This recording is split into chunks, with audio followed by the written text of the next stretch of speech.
Welcome to the world's first Straight Talk Solarcast.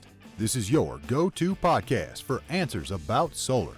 Brought to you by Solar Harmonics in Northern California, who invite their customers to own their energy by purchasing a solar panel system for their home, business, or farm. Each episode, we discuss questions facing people making the decision to go solar. The solutions to your questions are given to you straight by one of the leading experts in the solar industry, Jamie Duran, president of Solar Harmonics. Feel free to search our library for answers to questions that you're facing when considering solar. And now, here's Adam Duran, our host with the questions, and Jamie Duran, our solar expert with Straight Talk Solarcast. Hello, Jamie. Hello, Adam. How's everything in the land of solar this week? Crazier than usual, and that's saying something because there's been so much craziness going on. I know you wanted to bring up a exciting topic personal to you in regards to solar. I think, am I crazy? I think I saw something that the CPUC is voting on breaking their word or allowing PG&E basically to move everyone off of NEM 2.0 or 1.0 or whatever, and just now nobody gets no credits no more. Pretty close. And we actually, last week's podcast was on this, and we talked about it at great length. Yes. Okay. And it's still going forward. Well, still moving. It passed, but with jerks. I just wanted to, this podcast, I want to thank everyone out there who's listening to this, because many lawmakers heard, and they said if they hear, like 10 complaints about something that's coming up, they heard like 500 complaints from people who have solar who just went off and and so they were stunned at the response. And so because of this podcast, that did not go through. The bill to end net metering and break solar contracts was declined. Ooh. Oh. Go Straight Talk Solarcast. Woo, woo. Something tells me that's not the end of the story. No.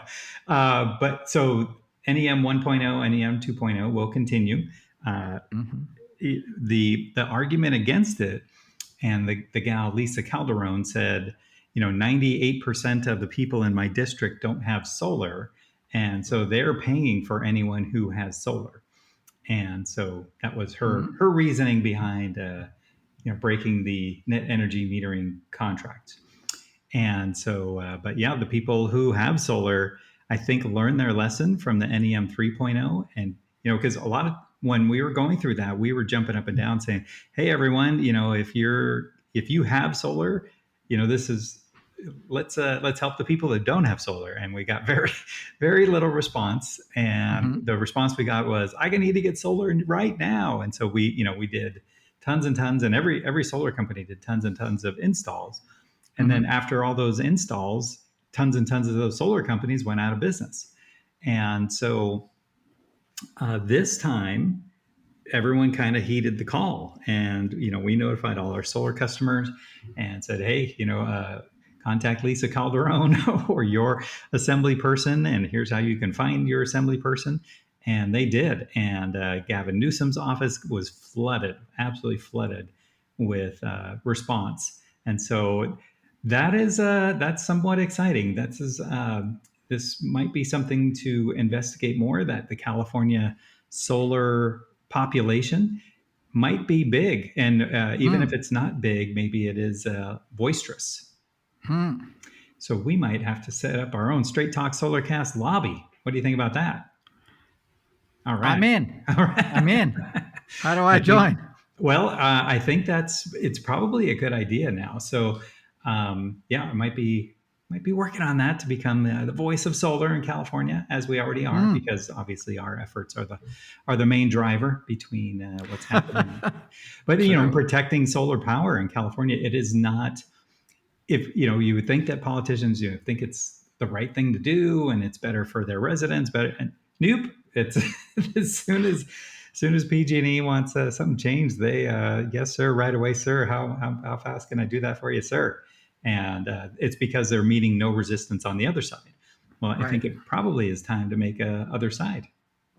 So Mm. we'll see. We'll see. It's I don't know why I backed myself into that corner because I'm plenty busy already. I know. But Now you're the face of solar in California, Jamie. could be. In any event, so I want to talk about that, but they did amend the bill. They didn't kill the bill completely. And Hmm. so, what one of the big uh, issues that came out of this bill is if you have solar and you currently, if you sell your home, the person who takes on the solar, they're eligible for the NEM 2.0. If you have NEM 2.0, and Hmm. they basically the contract keeps going, and so that's kind of been a nice selling point these last couple of years because the person is inheriting a really good solar panel system, and it's Right. they don't have to add batteries, and they don't. Well, that's the part that passed. And so if you sell your home, the new person immediately gets rolled into NEM 3.0. And so it's going to be, if you know anyone in real estate, this is a great podcast to share with them because this is going to affect them tremendously. And there's so many homes that have solar, and so when the new prospective buyer says, hey, is this solar under NEM 2.0 or NEM 3.0, the answer going forward will always be NEM 3.0. And so Aha. no matter the age of the system, no matter if they just installed it, anything, it's moving to NEM 3. So it's that's interesting for sure. And so Hmm. uh, so people who have solar, they were all right. And then also the climate credit that people would see on their bills every once in a while, if you have solar, that's going to be going away. So um, not the end of the world. That was like if Hmm. you it's like anywhere from $20 to $150 once or twice a year. So um, anywho, and it's funny because the climate, I haven't done too much investigation of this climate credit, but it would think that it has to do a lot with solar power. But they're trying to get rid of the solar power. It's crazy.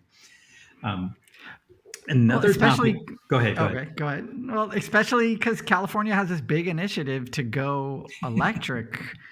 We got 10 more years to be all electric, but if the infrastructure doesn't support that, that's I mean, it seems like a logical step to make, and it's frustrating that it doesn't seem to be being addressed, which is the need for more electricity for the fourth or fifth largest economy in the world in California. That seems really obtuse, I would think. Correct. And maybe we could share this podcast with the new Gavin Newsom podcast that's out there, and he'll have us on to discuss it. And because it's something he'll be long out of office, but this kind of came under his tenure. And so in 10 years when we look back, they're going to say, "Oh, Gavin Newsom, what were you thinking?" Or they're going to say, "Wow, California led the nation, and now." Has the most solar, has the most electric vehicles, has the most, and so we'll see how it goes. But yeah, well, I Hmm. think it's something to be considered, and it is crazy not only to not encourage more solar, but to kind of shift it back 5 or 10 years, and say it's not a good deal for every Californian when. And the issue is that according to PG&E, people would be paying a lot more if for their electricity if it wasn't for solar because of the high demand during the summertime. So solar has really helped reduce those super high rates. But PG&E has tariffs to pay for, and they have fires to pay for, and infrastructure to pay for. So rates will never ever go down. But I think the dramatic nature of those rates going up is gone away mainly due to solar. So we got that going for us. So it could be way worse, money wise. Oh yeah, and it's going to get way worse just because of the tariffs. So those seem to be hitting as of today. I saw the first Chinese goods that came in with 125% tariff tacked on, and that's going to be pretty significant for all the industrial equipment that PG&E buys, and we talked about that. But real quick before we wrap it up, Sure. I wanted to talk about AI and solar. We Oh. had a solar customer who was very analytical, and he has gotten several proposals over the years, never has gone solar, but I think he's getting close. Anyway, so he put our solar proposal into the AI Grok, which is the Twitter AI. And not only did it already agreed with all of my assessments, but then it also recommended he contact Solar Harmonics for a more precise proposal. So how about that? That's something. I know. So, but it's interesting that Grok is and this person lives in Brentwood, and so it's saying, hey, use your local installer rather than going to, and Grok is Twitter or X, and X is owned by Elon Musk, and Elon Musk has supposedly a solar company called Tesla. So it did not recommend going with Tesla, which I thought was kind of funny too. So, if you're looking at getting solar or looking at expanding your system, or do batteries make sense, maybe try it out on what the Google or the Facebook or the Grok or ChatGPT and see what it comes up with. It's be an interesting exercise for sure. Or if heat pumps make sense, or what is California going to do when everyone is driving electric and having heat pumps? So it's going to be interesting for sure. And so they just dropped your proposal into it and said, tell me what you think. And then it said, good, 2 thumbs up. 2 thumbs up, go with Solar Harmonics, or high five. I know. That's awesome. And I've never used Grok once ever. So fascinating. That's awesome, Jamie. I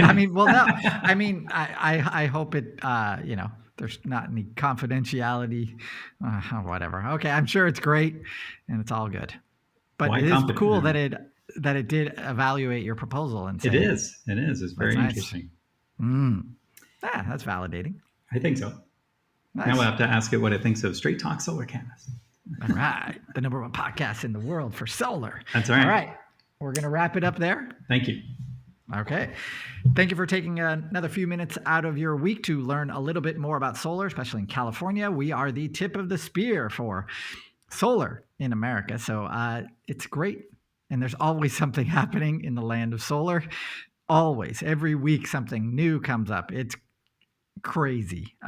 If you have a question for Jamie for an upcoming episode, you can go to our Facebook page, send us a message through there, or you can go to solarharmonics.com, click on that podcast link at the top of the page, and you'll be taken to a library. It's searchable of our past episodes. If you have a friend considering going solar, this would be an excellent podcast to recommend to them, because it will save them thousands upon thousands of dollars over the life of their system, especially if they act quickly. Because as Jamie always says, there's never been a better time to go solar than right now, because tomorrow it's just going to be more expensive. Oh boy. Until next time, everyone. See you. That's all for now. Thank you for listening to this episode of Straight Talk Solarcast with solar expert Jamie Duran. Join us each week for more answers to your solar questions. Speaking of questions, got some? Email us at solarcast@solarharmonics.com and we'll be sure to give you an answer in an upcoming episode. This episode of Straight Talk Solarcast is brought to you by Solar Harmonics, the leading solar energy developer in Northern California, who invite you to own your energy. Visit them on the web at www.solarharmonics.com.